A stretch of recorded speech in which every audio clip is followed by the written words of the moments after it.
hurmatli fuqarolar, Agrobank mijozlari, mana bugun muhtaram prezidentimizning uychi tajribasi asosida, tashabbusi asosida tashkil etilgan uchrashuvda siz fuqarolar bilan yig'ilib turibmiz. Bu uchrashuvdan ko'zlangan asosiy maqsad siz fuqarolarning takliflaringizni, g'oyalaringizni bir loyihaga aylantirish va yangi ish o'rinlari yaratishga qaratilgan. Mana kimda shu bo'yicha qiziqtirgan taklif, savollar bo'lsa, marhamat berishlaringiz mumkin. Hozirgi kunda Agrobankda qanday imtiyozli kreditlar mavjud? Rahmat, sizga o'tiring.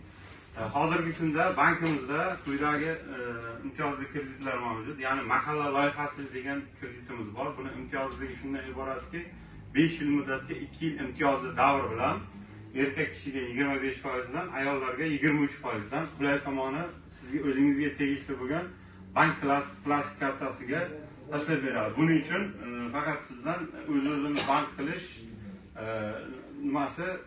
ma'lumoti talab etiladi.